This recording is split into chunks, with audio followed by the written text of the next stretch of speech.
Bonsoir et bienvenue sur Afrique Sport pour le journal du soir du samedi 2 janvier 2021. Nous débutons ce numéro avec Benzia. L'international algérien fait son retour à l'entraînement après 7 mois d'indisponibilité. Éloigné des pelouses pour une grave blessure à la main gauche, le milieu de terrain a recouvré toute sa santé. Il a repris les séances d'entraînement et est apte pour la deuxième moitié de la saison en Ligue 1 avec Dijon. Je reviens de loin. C'était une très grosse épreuve. Peut-être la plus grosse épreuve de ma vie. Je suis très content. Je pense que j'aurai toujours une athlète pour jouer les premières semaines au moins, a-t-il fait savoir à France Bleu Bourgogne. Un saut auprès de Imboula pour Gianelli. L'année 2021 commence par un gros tacle. Le milieu de terrain de 28 ans, libre depuis la fin de son contrat avec Sochi, a débuté un essai avec les FC Nantes, sauf que celui-ci n'a pas été du goût de son club formateur Guingamp avec qui il s'entraînait pour garder la forme depuis le mois d'octobre et qui s'estime trahi. Le 15e de Ligue 2 a exprimé sa colère à travers un communiqué. Le club a appris par voie de presse que Gianelli avait répondu favorablement à la sollicitation du FC Nantes. Le club met un terme définitif aux négociations en cours, quelle que soit l'issue de son essai en Loire-Atlantique, a dénoncé le club breton. Très remonté contre le joueur. Dernier point Afrique avec Salah. Mohamed est malheureux à Liverpool et le club envisage de le vendre. Selon son ancien coéquipier avec la sélection égyptienne, Mohamed Aboutrika.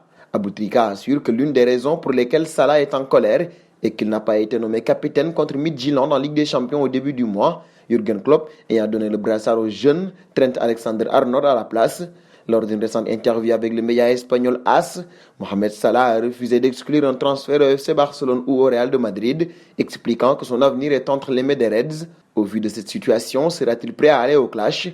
L'avenir nous édifiera.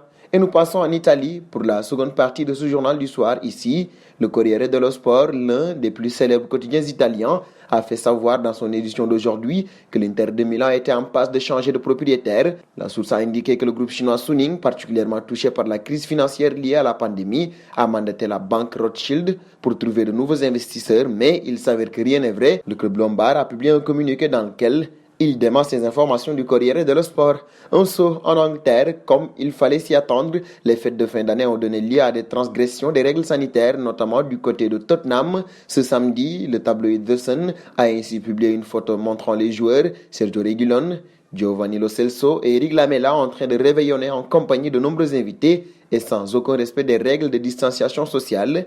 Alors que la pandémie de coronavirus fait rage outre-Manche, ce cliché a suscité l'indignation du club londonien qui a réagi à travers un communiqué. Lui aussi présent à cette fête, le milieu offensif de West Ham, Manuel Landini, a été fortement rappelé à ses responsabilités par les Hammers, qui ont également promis de traiter cette polémique en interne. Dernier point du jour avec Coutinho. Dans un communiqué médical, le Barça précise que son milieu offensif brésilien sera absent environ 3 mois. Sauf miracle, il ratera donc les 2 huitièmes de finale de Ligue des Champions face au PSG, programmés les 16 février et 10 mars prochains. Revenu à Barcelone l'été dernier après un prêt au Bayern Munich, Coutinho a disputé 14 matchs cette saison sous la houlette de Ronald Koeman pour 3 buts et 2 passes décisives. Et nous arrivons au terme de ce journal que nous fermons avec la question du soir. Mohamed Salah doit-il quitter Liverpool pour le Barça ou le Real de Madrid? Vos réponses seront attendues en commentaire. En attendant, n'hésitez pas à vous abonner sur Afrique Sport. C'est pour ne rien manquer du football continental et international.